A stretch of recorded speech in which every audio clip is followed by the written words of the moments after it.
Hi, my name's Sean. That's my friend Chris Ford, aka The Objective Geek of YouTube and Twitter fame.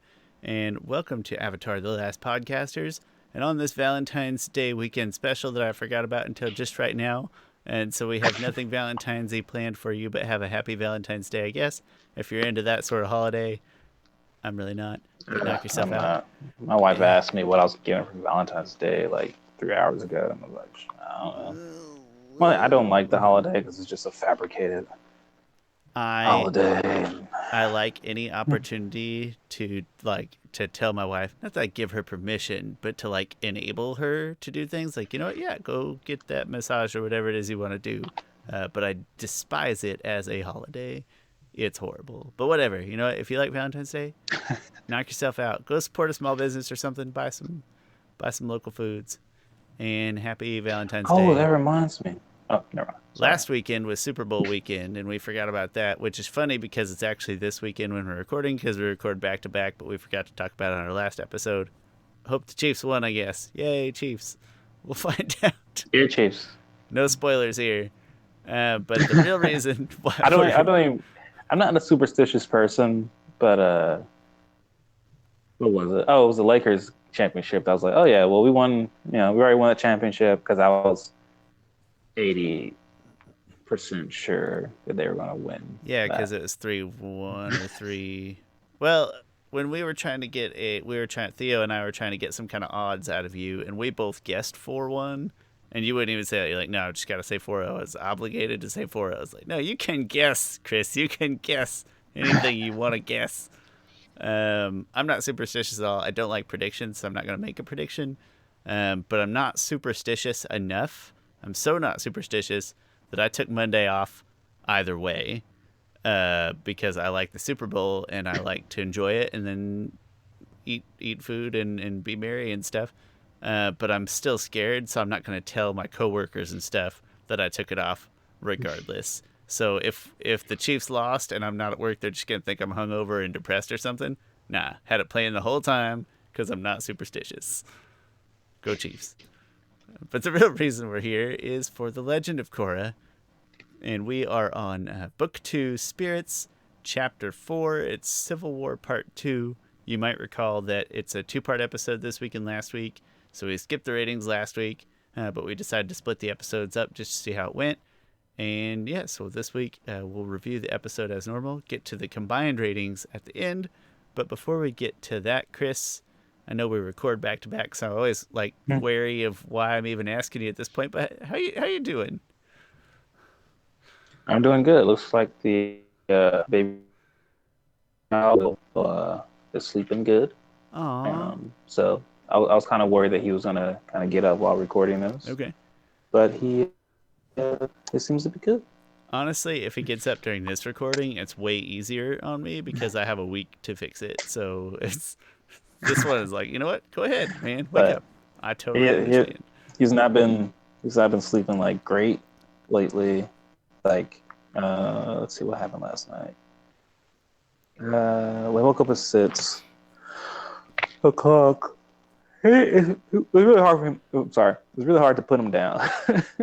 He didn't go sleep at 11, and he woke up at 6. I'm like, 7 hours of sleep. Come on, you're not a grown adult. You need more than that, kid.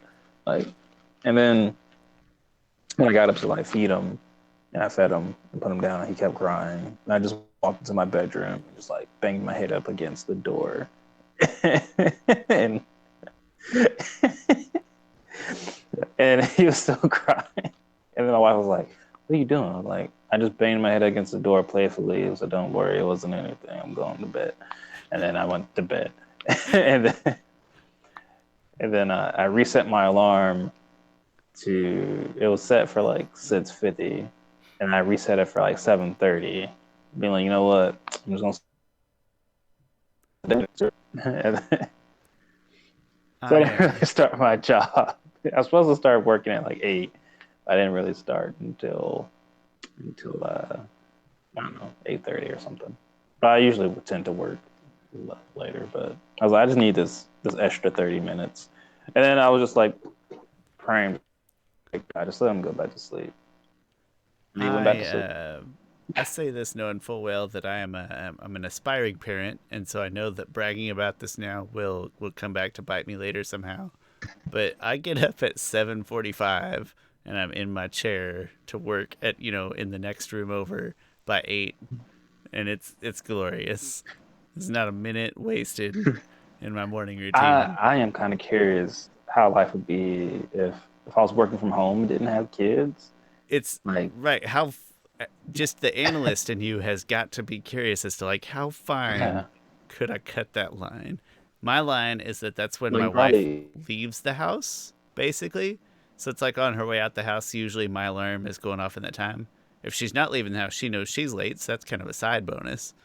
And then I'm getting up as she's leaving, and I don't even I do have to take the dog out, so I'm not totally responsibility free. But like obviously, I don't have to watch him go to the bathroom, so I just kick him outside, and then that's that. So 15 minutes and works really well every time. Highly recommended. like it's just like it's just work. Okay, even though my mother-in-law lives 5 minutes away now, it's still work to get kids up, Yeah. to get them dressed, Well, it's your own prep and time then times however many kids you have. Like kids aren't yeah, faster at preparing than you are. they're so much slower. It's just So like, I totally hey, get it. all right, get your shoes on.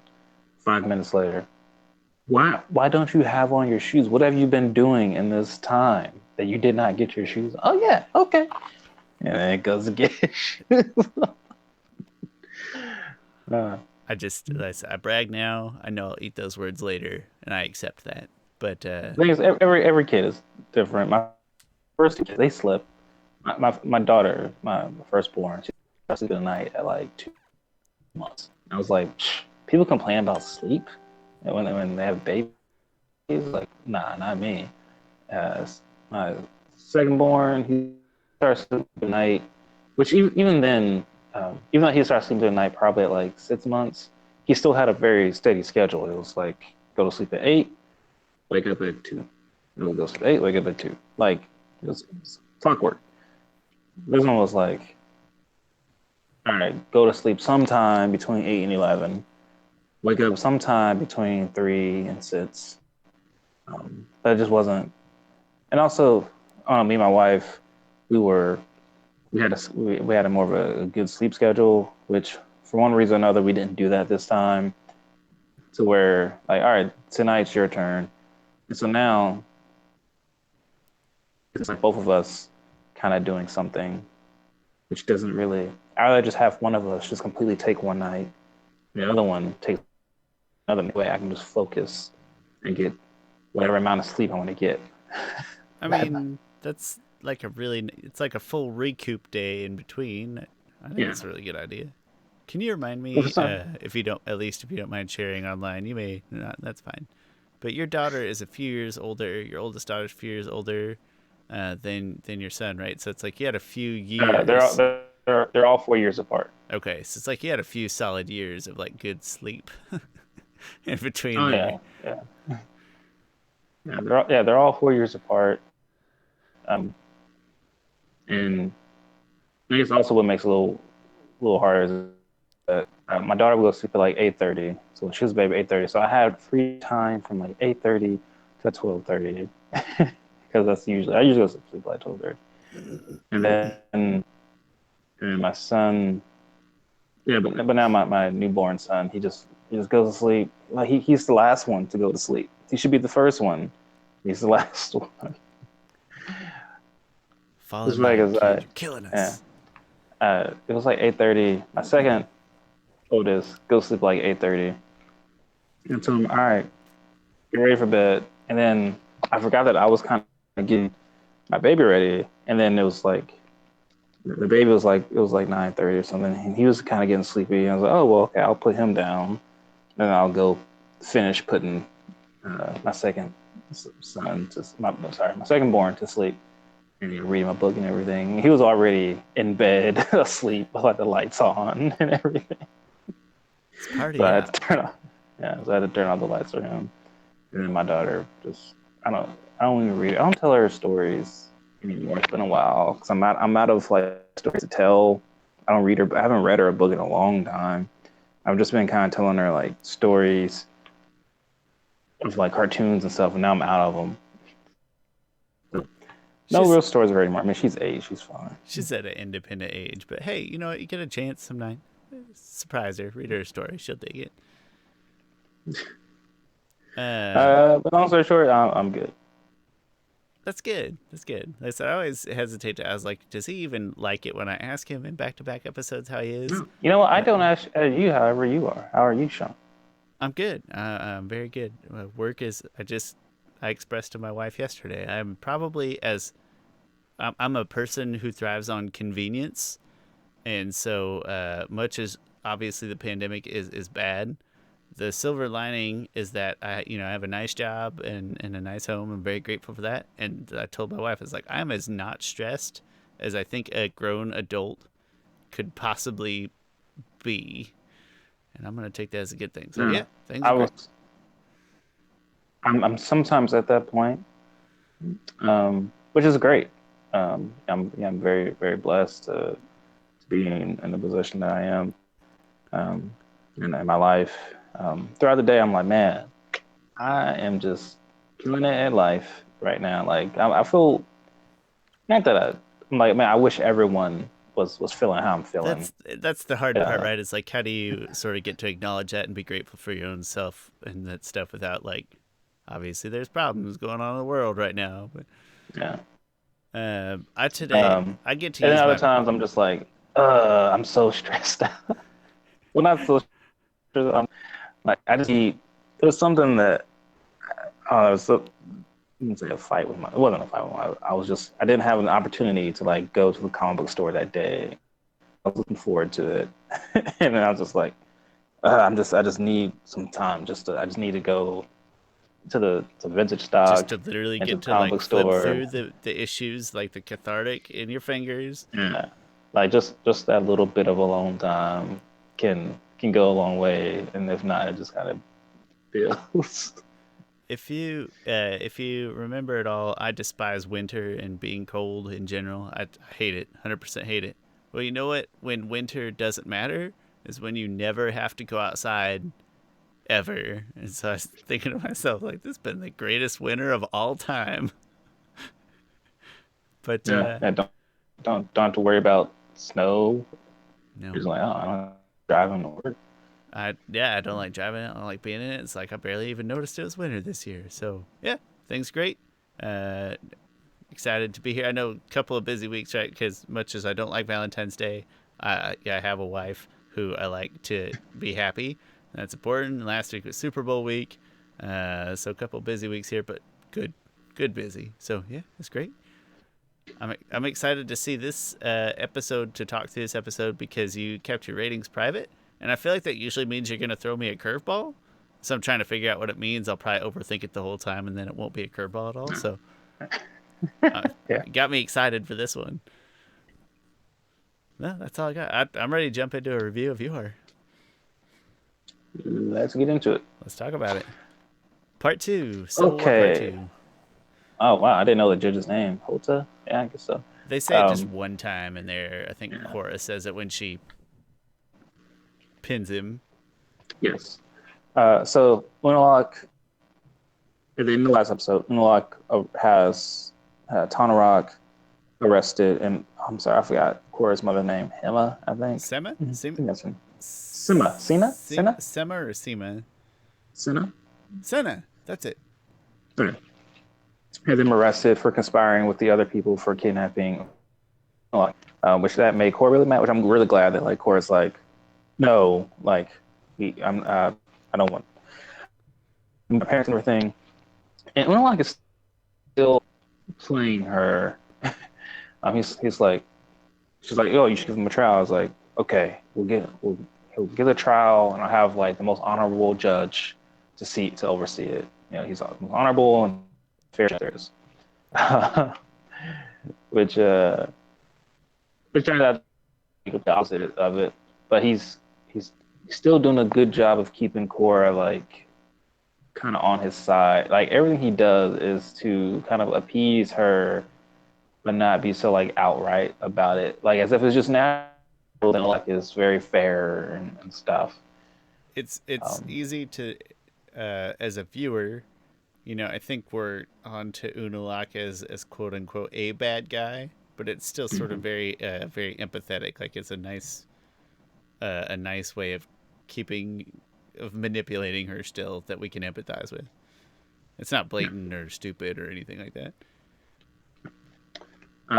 so then they go to trial, and Korra has to be there. Before that, Varric is like, um, Varric is trying to get. Oh wait a minute, they go searching for Varric, and then because Varric was also in on the meeting to conspire against Unalaq, and he's not there, and then Varric is hiding in the platypus bear. Like the skin Whatever. on the floor, the rug. Yeah. What do you call a stuffed and I mean it's taxidermy, but it's what?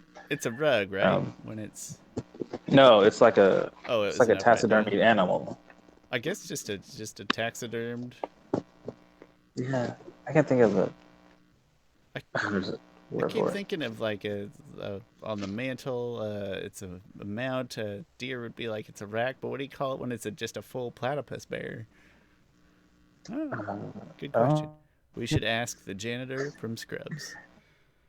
it's fine. I was thinking about Scrubs because they have a taxidermy dog named Rowdy.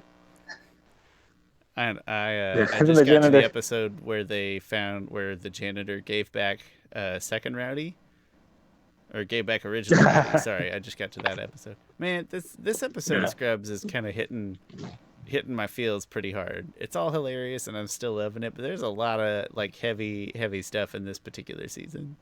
Season 6, I What season think. are you on? I think 6 Oh, that's a good or season. early 6. Oh, so you did watch the My Lunch episode? Can you remind me? Is that the one with the patients who get rabies? The Yeah. lady who has rabies, not the drug overdose. Yes. Yeah, thanks for making both me and my wife cry in front of each other. That was a lot of fun. It's just what we always wanted to do while we were eating dinner is just be really depressed. No, it's a I love really that episode great. so much. It's oddly uplifting, but they're like straight up tears, but of both emotions, right? Just tears of overwhelm with emotion on all sides. It's oddly uplifting. Yeah. And then the episode afterwards is it's JD trying to come back and finally doesn't come back. And then the episode after that, Elliot tries to get him to come back. Like he can't. He second guessed himself because he has this now. He has a fear. He keeps second guessing himself, and he eventually opens up to Elliot. Um, Yeah, but yeah, which keep was a nice change of pace that he do opened up yourself a with. favor. Watch or listen to the podcast, Fake Daughters, Real Friends. I just wrote in to try and get on the show. Let's see if that happens. I know because I get like a viewer on the show to like ask questions and stuff, and that would be a really cool thing if that could happen. Yeah, that'd be awesome. And then I could be like, Um, hey, you guys have to come on my podcast if you want. and then they And, would laugh at us. and then I'll be like weird, awkward with people, I think, or at least that's what my wife says. I don't think I'm that awkward. I'm not much better than her. I don't know. But Probably depends on who you ask and what they think. I tell because people I'm weird all the then I'll time. be like, Scrubs. It's like one of my favorite shows all time. I say one of, and I'll probably just blurt out there like, oh, I have this podcast called Avatar: Last Airbender. We talk about Avatar: Last Airbender, the show that I think is like the greatest fictional story. And then they'll be like, wait, man, Hold up. you're on the Scrubs podcast. Why are you talking about how great You would have to tell another them show like, is? hey, listen, we also talk about Scrubs a lot. Yeah. We talk about Danny Glover, or Danny, not Donald Danny, Glover? Donald Glover, Danny, wrong Glover. Talk about Donald Glover, John Mulaney. We're very well rounded, but only within the realms of comedy and fiction. That's my fault. I feel like it's been too long since we referenced John Mulaney. It Give me has. some It new has. material. Okay, well, we'll see if it comes up naturally in this episode. I bet there's an opportunity in here somewhere. Sure there is. I should go back and listen to some stand up. of his. I haven't really watched a stand up in such a long time. I It's that's actually a weird car that. drive thing for me. Is I don't want to watch TV, but Yeah. I'll put it on YouTube while I'm in the car and just listen to it. It's a big I car used to drive listen thing. to Dave Chappelle stand ups, like, yeah, on long car rides, or like when I'm working at McDonald's overnight, I would just Yeah. have it on. I watched the racial draft after the last Oh, recording we did, so yeah. 2 weeks ago. They better be careful or they're gonna lose him altogether. Anytime Dave Chappelle imitates a white person is probably my favorite piece of content. Just every time he does it, always good. Uh, Uh, what was the one with oh wait, have we talked about washcloths at all on the show ever? that doesn't sound familiar to me off the top of my head. Okay, so there's a skit called where he does it was parroting off of those shows called like Wife Swap and stuff like that, where the one member of a couple, they would just exchange one member and they would go live with the other person. Hmm. I remember like Well, Wife Swap in it on its own. Horrible, yeah. Okay. horrible Well, thing. there was an interracial. They're like, this is an interracial wife swap, and or husband couple switch, whatever it is called. But the black guy would go live with this white family, and the white guy went to live with this black family. And at the end of it, they go through everything, and like the black dude is like trying to hang out with the white kid is trying to be like black. So it's like, this one G Unit and 50 Cent was like popular. It's like, I represent G Unit, G Unit, and then he was like, Sean, goodbye, get out of here. And then, and then he wakes up, and then the wife is like doesn't have breakfast made or something. And this is not a stereotypical black family. It's like, woman, I need some grits. Make me some grits. And it's like, we don't have grits. And he's like, you better watch your tone or something. And then, and then he like leaves the boy like in the hood. And then it's like, if anybody asks for Leonard Washington, which that's his name, tell him I'm doing fine or something. It was just, at the end of it all, they do like the interview and stuff. And like, oh, what lessons did you learn and stuff? He's like, I learned that, at the end of the day, no matter your race or whatever, we all people just trying to survive. Also, I learned that white people don't use washcloths in the shower, in the bathtub. That's nasty. Like, what you supposed to do? You got a bar of soap and there's pubic hairs on it because the other person didn't before they didn't use a washcloth. And so like I remember this came out when I was in high school. So me and my friends, my black friends, will like, ask our white friends like, do y'all not use washcloths? And then they'll be like, actually, no, we don't use washcloths. There's this weird racial thing that black people, like, you can look it up. Black people use washcloths, and a lot of white people don't.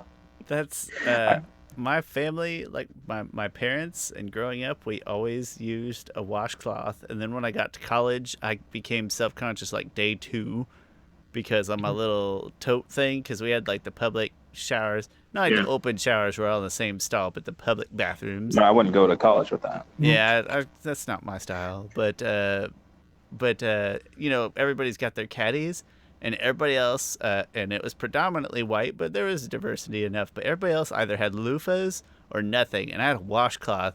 And I was like straight up embarrassed, and I was like, "What do people?" So, it it's surprising, I suppose, that my family happens to be on the other side of that particular one. But yeah, I used a washcloth for the longest Yeah. time, and then when I got to college, No, around probably more suburban, let's call it more suburban group, there was not a washcloth in sight. So I do fully believe why that stereotype exists, or why that reality exists, maybe.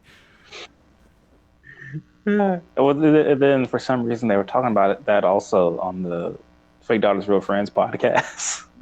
And then Zach and Donald, they go into some rated R stuff because then Donald started being like, so listen, so what about your butt? Like, Zach, how do you clean your butt?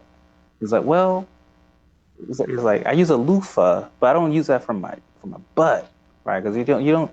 In fact, I only you know, go around that area. I don't go deep in, and then they start talking about like I would weird. I would take his side. It's not like a These deep two, clean with a toothbrush down there. Like you just these two are like they're best friends. Like they have so much memories together. Because then they start going to this story about how one time when Zach Braff was like slightly drunk with his brother and Donna was there, his brother was playing a game where he was like stick his finger up. And then one time Zach was like, "No, too deep."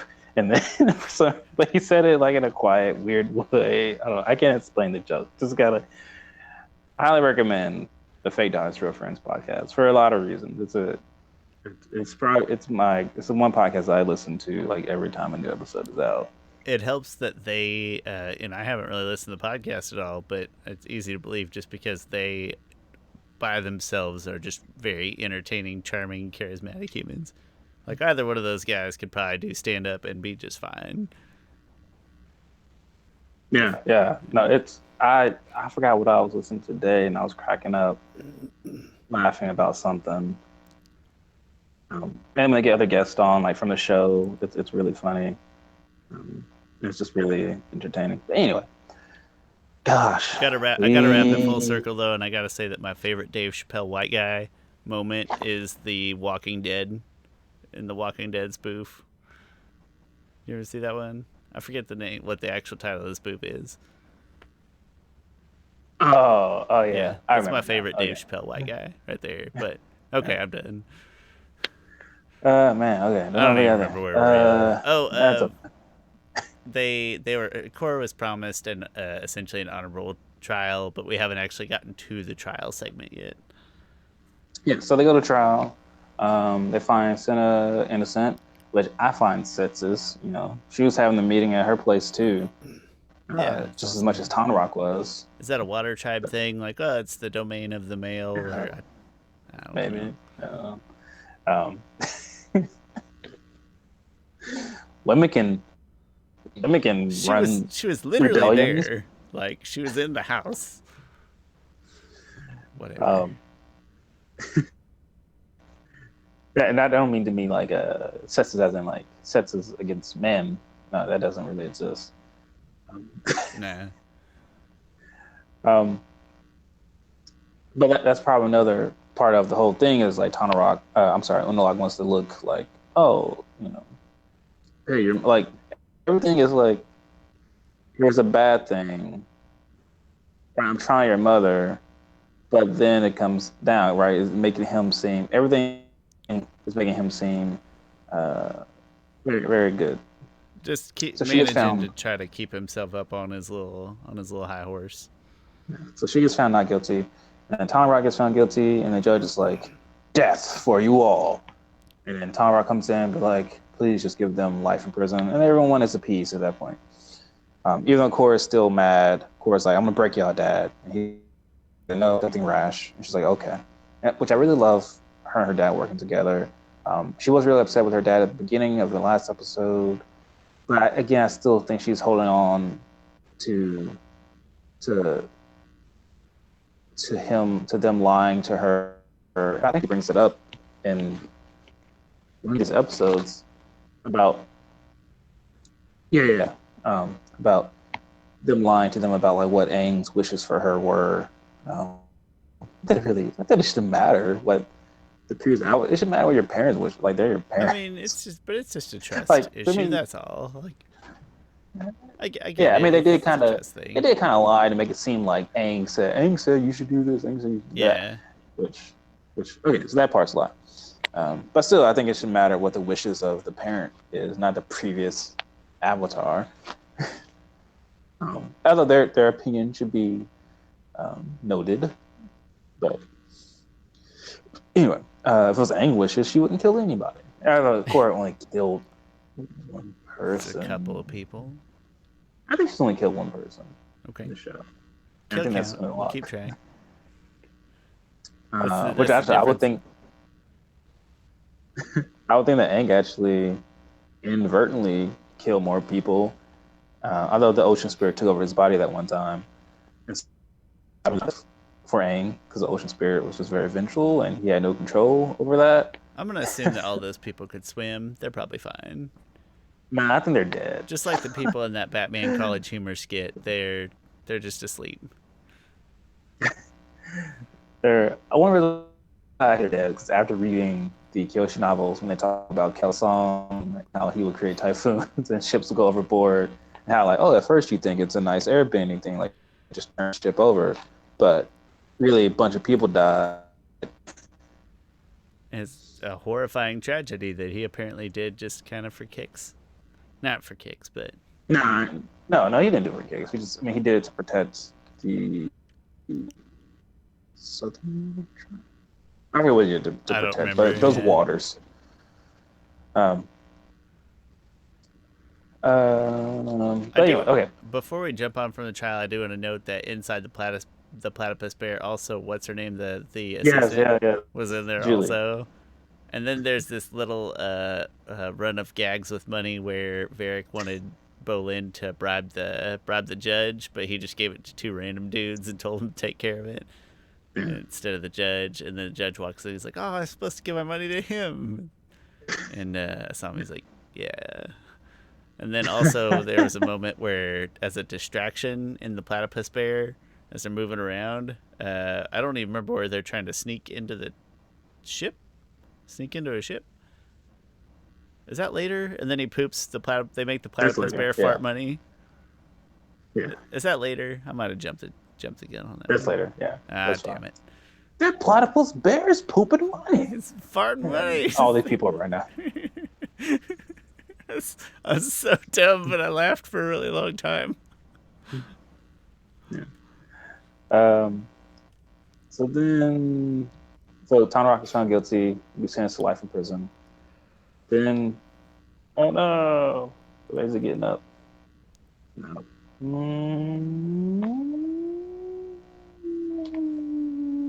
Okay, maybe he's still fine. Sorry, looking at the monitor. No, he's rubbing his eyes. Let's see. Whatever. I'll keep going. So This week on Babycast. I feel like. Let's see here.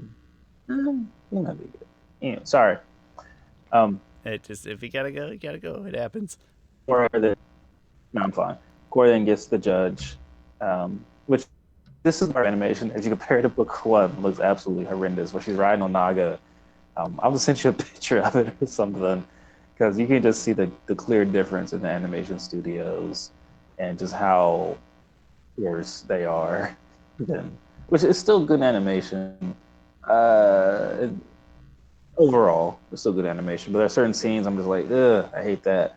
Like in this episode and the previous episode, there's kind of these moments where the characters aren't moving, but their mouths are moving, and that's just like a cheap way to do animation. Yeah, not what we're used to in this series, which admittedly spoils like, us. But the characters are often a lot more fluid and a lot more lifelike. I remember the scene where when Korra tears the door off of the car, like Naga, she's riding Naga to chase it down, but then when she, specifically the clip where she like tears the door off the car, there's something really choppy in there that was like the first time, I had mostly forgotten about that, but it was in that specific moment that it just jumped out at me. There's very choppy, I guess, like there was frames missing or too many frames cut. Or skipped. Maybe not cut, but skipped. Yeah, no, you're right. Yeah, Korra, which I love this. To me, this is BA Korra, like one of the most BA Korra. He's like, what do you want? He's like, it's not what I want, it's what Naga wants. Naga's hungry. And she just puts his whole head inside of Naga veins, like right there.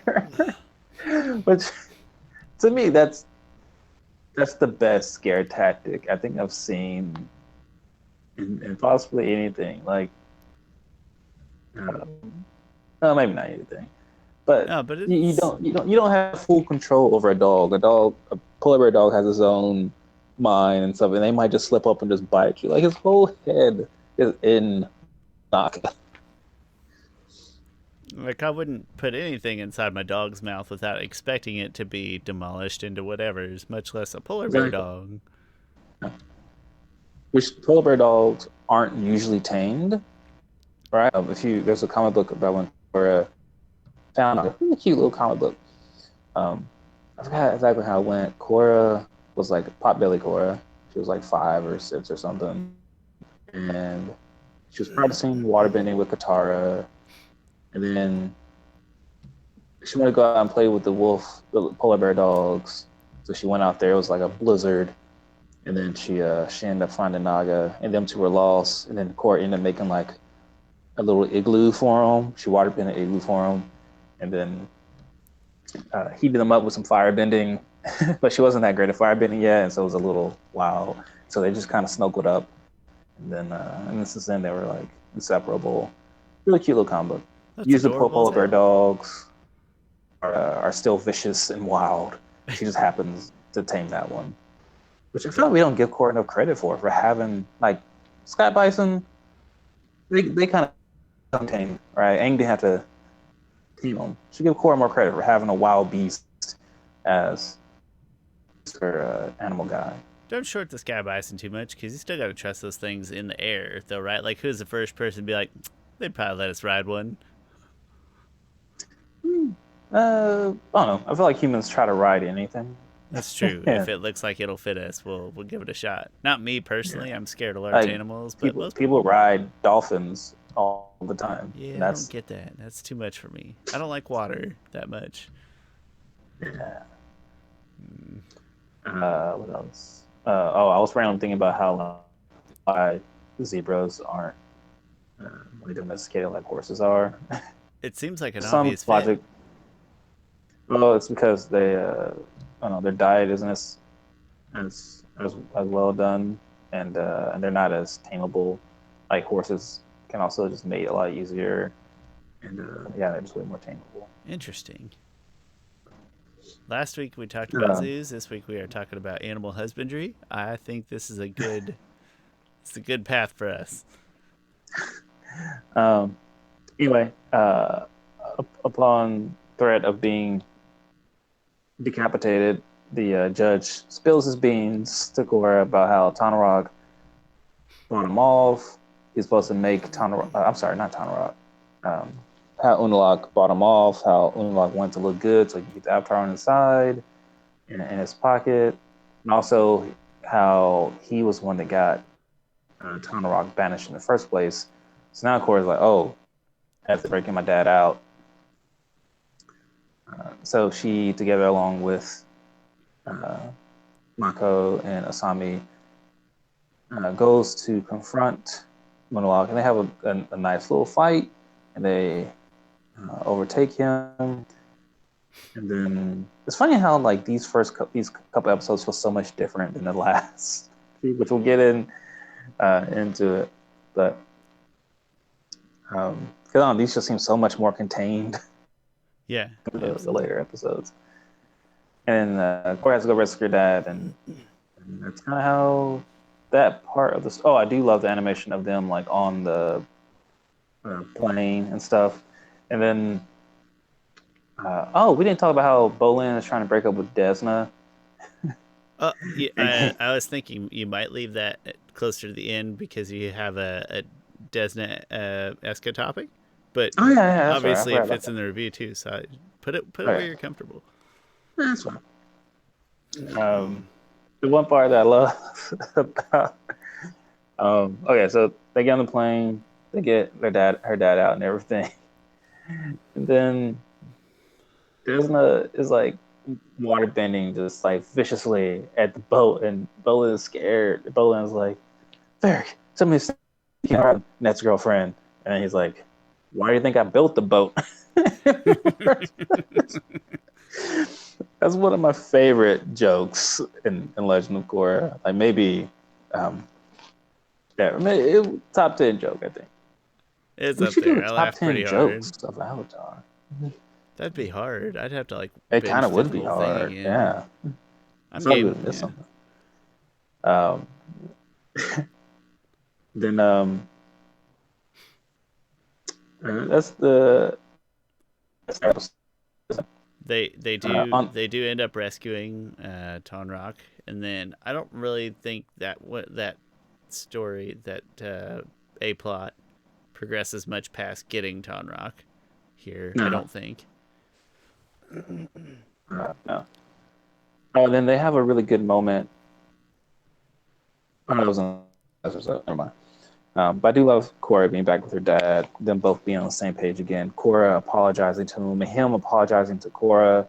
Great family stuff here. What's up? B plot. So Tenzin, Kai, and Bumi, again, they go through their family drama, which some of this might happen in the previous episode, but it all blends together. Everyone scored all together anyway.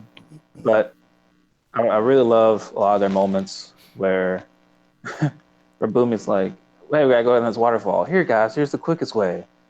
And then he's going so slow down there, and Tenzin is just airbending down, and Kaya just airbending down. And like, yeah, you're right, Bumi. It was a lot faster. And then Tenzin's like, hey, I can do one. He's like, no, I can do it myself, which just kind of epitomizes their relationship, a lot of their character flaws and traits. And Bumi ends up hurting himself, and then they kind of hash out a lot. Not hash out. They kind of just have at each other a lot of this kind of pent up uh, animosity towards each other. Like Kaya's like, listen, even though you're the oldest one, like you act like a dummy all the time. Like, and Tenzin's like, Kaya's right. I have to be the responsible one. And Kaya's like, wait, what? You had to be the responsible one? Like, where were you when mom died? Like, holy crap, that's such When dad real. died. Wait, I'm sorry. Where were you when dad died? Like, I'm the one that had to take care of mom. Like that. That's some real life family stuff that Yeah. happens, and Even down um, to the very next line, I like. I was like, yeah, after you got done traveling around the world to find yourself or whatever. yeah. Some Um, barbs hitting home here. yeah, like I think this writing is really, really good, really top notch. It just humanizes characters so much, um, and just how different they all are, and then it kind of ends with like Tenzin's like, I had to be responsible, I had to be the one to carry on Avatar Aang's legacy, and they're like, no, you didn't. We're all Aang's children. We all could have carried his legacy. The thing is, and that's the part you see of Tenzin's upbringing that probably wasn't. They didn't see that part of it. They didn't see the weight on his shoulders, which is why he's um, Up, so uptight. yeah, uptight and everything. Like he has the pressure of a whole entire culture on his back, and those two didn't feel that pressure. And maybe they feel some animosity. Well, they definitely feel some animosity because they didn't get that pressure. They would have wanted that pressure, but Aang only put that pressure on Tenzin because that was his only airbending son. Um, and so he gave the world. Not kidding. Is it in this episode though where then Boomy makes his way into the chamber with the statues? Yeah. So With then they separate because Boom Tenzin's like, you guys go back and I'll keep looking for Icky. Yeah. And then Boomy goes into that statue place, which is such a great moment. Like, especially when a character who has been so goofy, pretty much every since you met him is having a very nice, just kind of somber moment where he goes to visit his dad, pretty much kind of going to a makeshift graveyard to see at his dad's grave. Where did they bury Aang? Huh. That's a good question. Hopefully, like where the statue is now, or something like that. I mean, it probably would. I mean, okay. Now I'm thinking about what did they bury Aang? They probably buried him. There's a If big I had to guess, they buried opportunity him for some head Air headcanon here. Temple Island I mean, that seems like a reasonable guess. because you want to bury him somewhere that that Katara would also like to be. Katara would probably Aang would probably want to be buried at the Southern Air Temple where he was born, but Katara probably want to be buried at the Southern Water Tribe. But their compromise would be to get buried where they raised their family at Air Temple Island. as good as guess any, I suppose. Yeah. I just like the But idea anyway, of him back to being buried under the statue, but that's a huge statue to be buried under. I know the thing Like, is, it's a very glamorous headstone. yeah, it's been a headstone this whole time. We think of it as a statue. Nope, that's just Yeah, you guys Avatar's were like headstone. taking pictures by this, and it's disrespectful. Disrespectful. Corey, you're trying to do fights at this place? Straight up rude. Why Disrespectful. don't you Come just on, too. dance on his grave, you monster? God, Jeez. there's an Uh, opportunity for some good headcanon there. although the the statue is I believe the statue is on a different island, and I think it's called Aang Memorial Island, and the um, Air Temple Island is another island that's fairly close to it.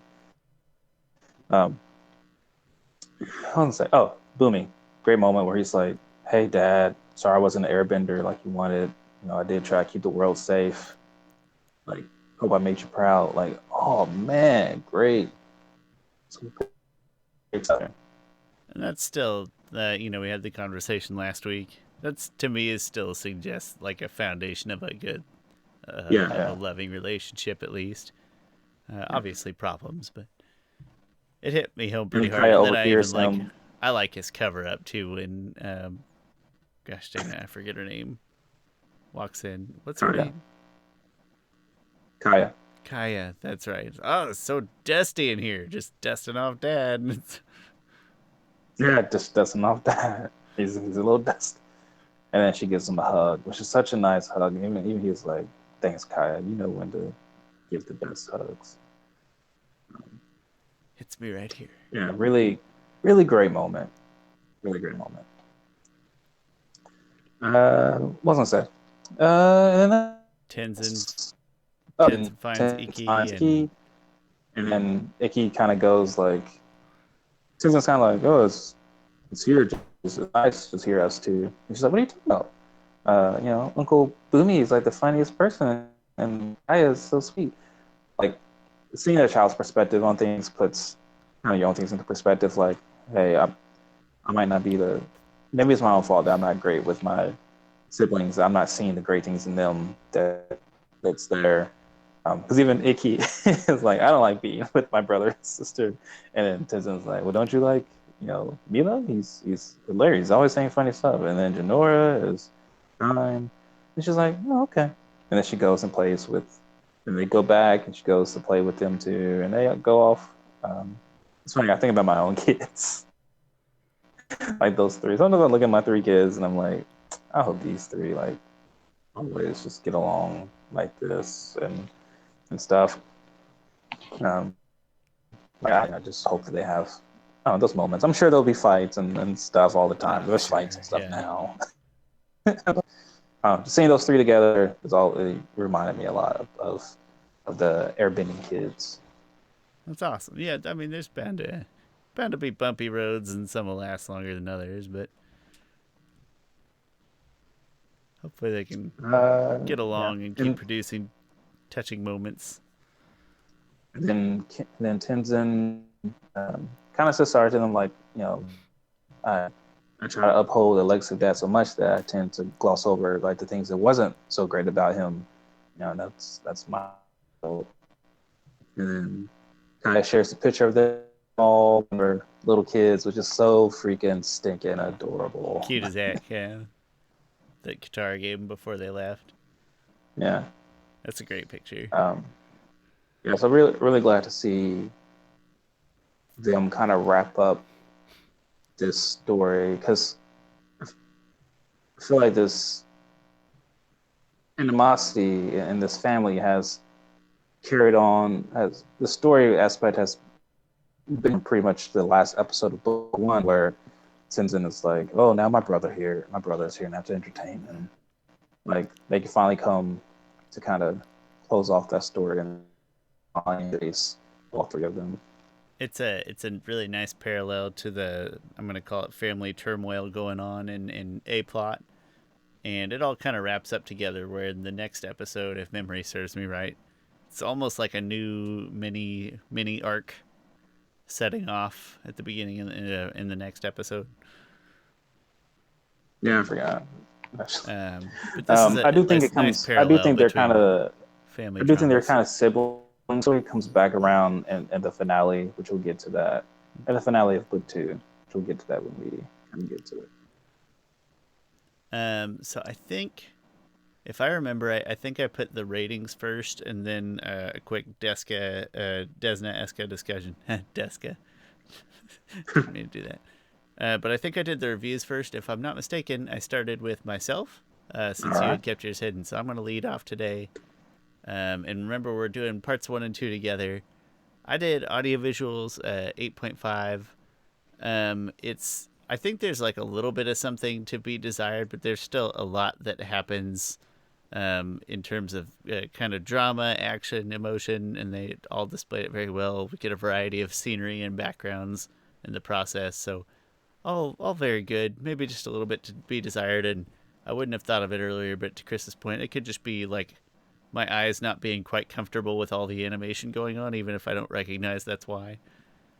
Story, as far as season 2 goes, Wow. there's a the crux of the story is built into these 2 episodes.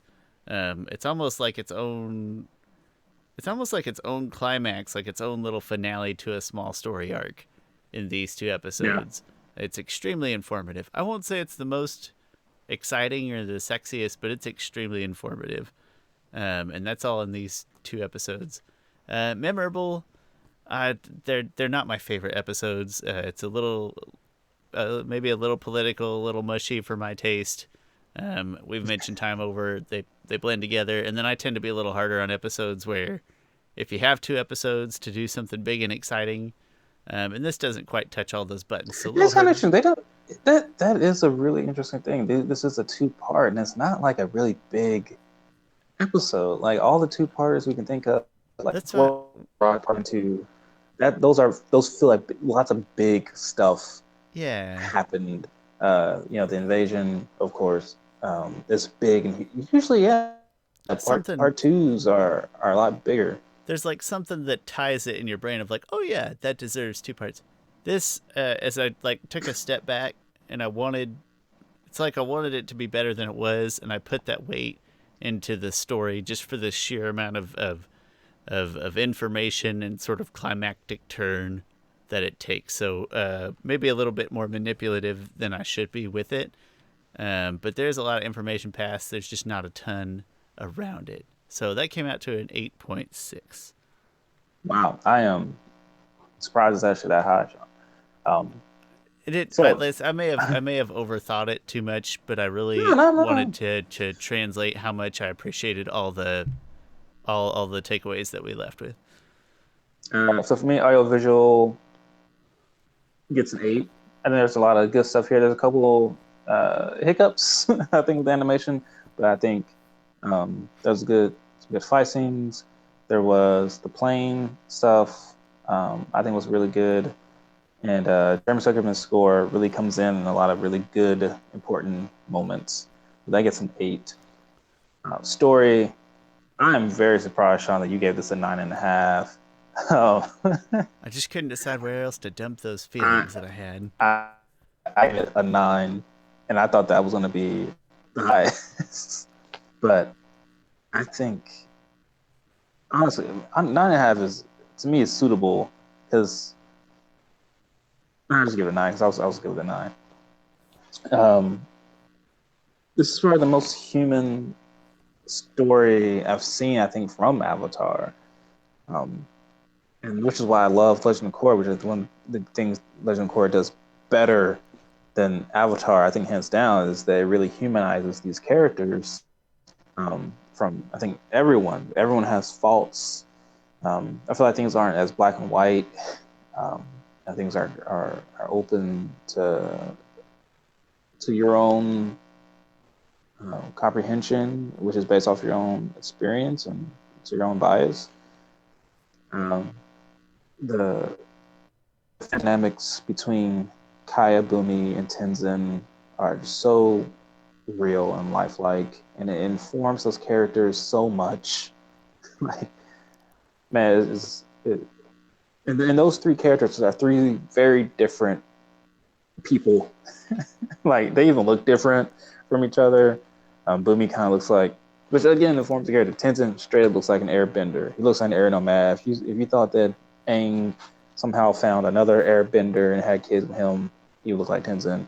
And Kaya looks like a waterbender. It looks like whatever, which informs that character. Boomy's just like whatever. I'm the oddball out. And Kaya is straight up waterbender. She dresses like that, and Tenzin is an air nomad. But that family dynamic is done really well. And then also another family dynamic, which is a different family dynamic, is Korra and her parents. Them deal with all their issues. I thought it was done really well, and I thought it was very emotional there. I think with them. Thinking about character And Korra, informing, like Aang is not even in this episode, but think about how much you learn about Aang in this yes, episode that you yes. didn't see at any other point prior to this. Yeah, yeah, really shapes Aang a lot Yeah. more. Um, yeah, so I give it a yeah, give it a memorable. Give it an 8.5. There are that joke with Varric. Varric, this is when Varric became a really great character. I think. But the first couple episodes, you might think, yeah, it's funny, but maybe it's a fluke. But then I feel like these episodes solidify him as this type of character who's just kind of outlandish and out there. Um, sorry. What else was memorable about it? Um, a lot of the stuff with, with the family dynamics and stuff like that is very memorable.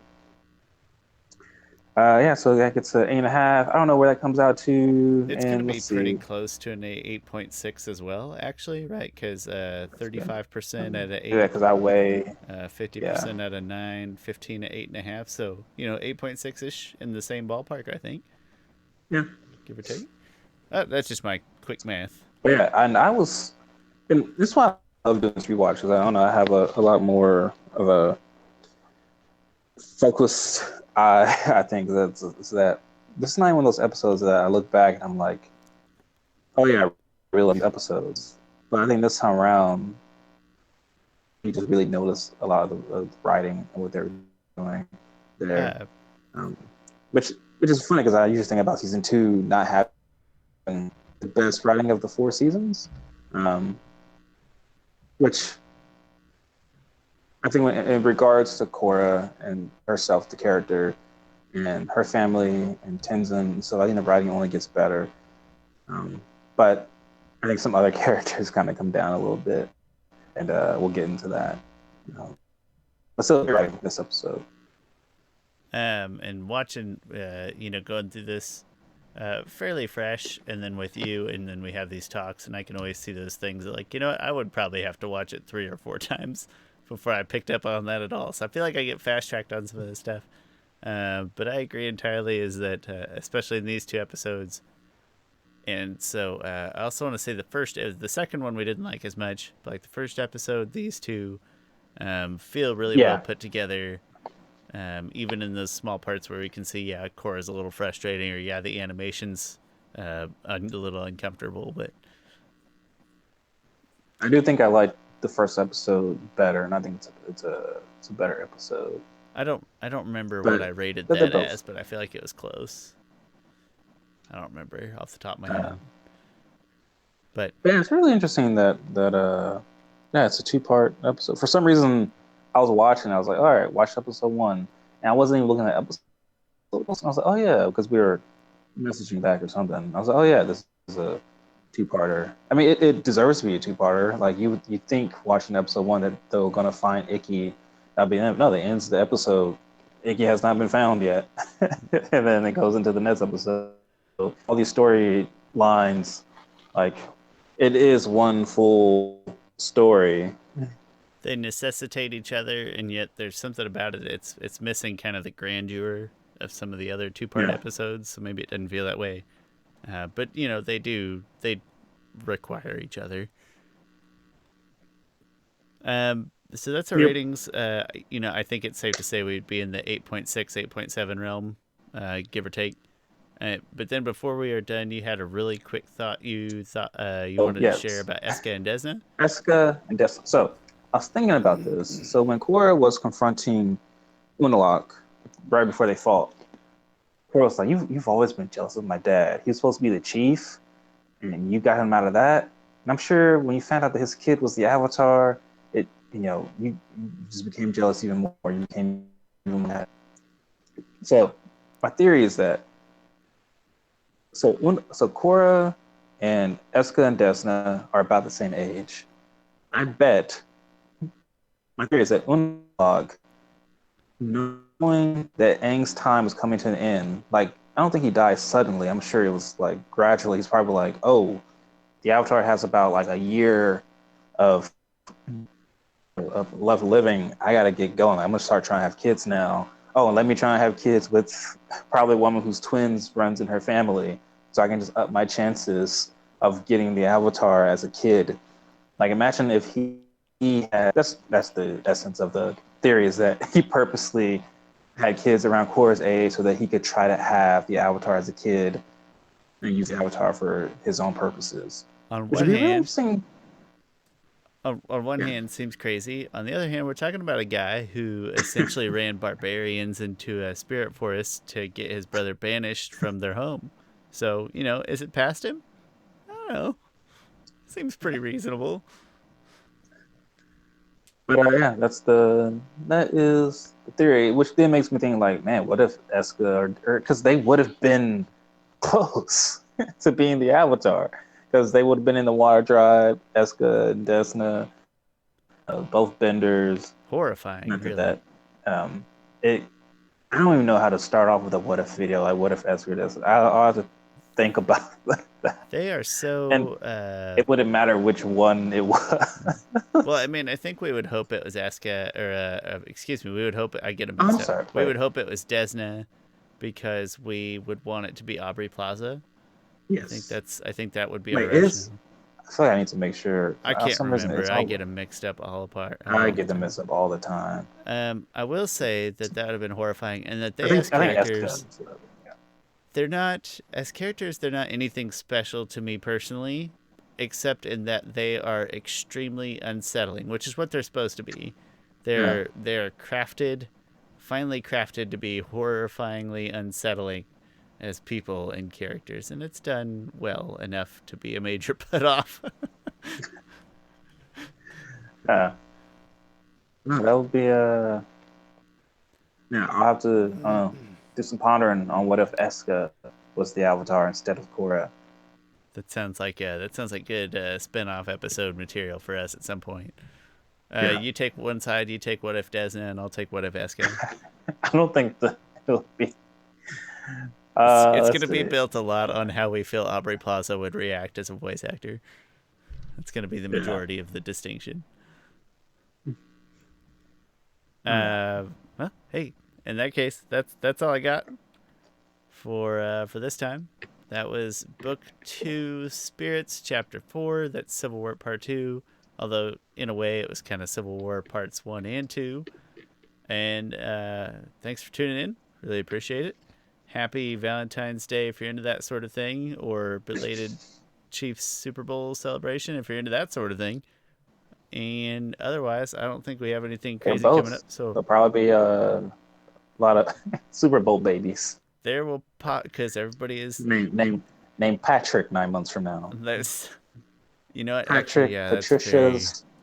that's very easy. You know what's weird is you know how Zach Proctor's dog had a dog named Loki, and it kind of timed out pretty nice with the Avengers when that was a big deal. And I've actually met multiple other dogs named Loki that would be about the same age. So yeah, it's no coincidence. I don't know why dogs have to be named after Loki. That seems like I, a shot at the I dogs, but was I was somewhere, maybe like a carnival or something in like 2015 or something, like somewhere around there. And I hear this mom screaming out, "Korra, Korra!" I want to be like, and this daughter was probably about 3 or 4, which time range puts it in the time frame when Korra came out. about right, yeah. And I wanted to like walk up to her and be like, "Wait, did you name your daughter after Korra?" And, but I know my wife would be like, "Don't ask a lady that question." But well, I would be like your wife in that scenario, and because like Heather would want to ask, and I would just be like, please don't. I don't know why. I just find it weird. But then I would like gloss it over with some like, Heather, what if they say no, and then you've just ruined that fantasy that you built up in your head. And just keep it in your imagination. Pretend it's real. Yeah. That's awesome. Yeah, a lot of Lokis. There'll be a lot of Patricks or Toms. Ugh, Yeah. what kind of Which baby name is Tom? That's that terrible. I kind of hate the way I cut my son's hair, which I've been cutting his hair like this since he was one. It's kind of Patrick Mahomes haircut, right? Where it's like cut on the side, a fade, and the hair is out. But my son has like a really long ducktail. His hair goes down to his back. Awesome. Um, but I did not, I've never cut his hair like that because of Patrick Mahomes. But every time someone sees him, I'm like, oh, like Patrick Mahomes. Like, I mean, it's like that, but that's not the reason why. It's I just guess how I by cut his hair. coincidence, it's not a Yeah. State Farm commercial. Like it just happened. Trying to other, I don't get that Patrick Price. not just for that haircut. It's other funny Chiefs names. Oh, like the offensive lineman who opted out, who's the doctor. Like that guy needs some kids named after him. Come on, give Laurent Duvernay Could Tardif. I don't could know how to use say him his right name. now. Like, can he just come back for? Probably can't. He cannot, but I really wish he could because in the Yeah. we're getting way off topic here, but it's at the end, so I don't feel so bad. There is a player who, because of the way the practice squad works, um, there is a player who was able to start at left tackle for the Colts in their playoff game, and then they lost. But he was not on the active roster. He was a practice squad and like a COVID fill in or something very unique to how the practice squad works that allowed him after the Colts lost to go play for Green Bay, who he played for last year, and they needed to fill in offensive lineman, and he started at left tackle in an AFC playoff game one week and then an NFC playoff game the next week, and that's never happened before in the modern football era. Well, But Chiefs might need them because they're kind of that slacking would be on. that would be on very helpful. Eric Fisher, hang in there, buddy. Um, well, anyway, I if mean, you're he's not playing this game. Yeah, I think yeah, he tore his Achilles. yeah, Oh, okay. which horrible way to somewhere Clay Thompson is Yeah. weeping. Um, but hey, if you're doing Super Bowl stuff, don't be stupid. We're in a pandemic. Be smart. And thanks for watching. We appreciate it. We will probably come back next week with regular episodes, as far as I know. Yeah, Thanks. sure. Uh, Social media in the description. My name's Sean Shaler. That's Chris Ford, aka The Objective Geek. And this has been Avatar: The Last Podcasters. Thanks for watching.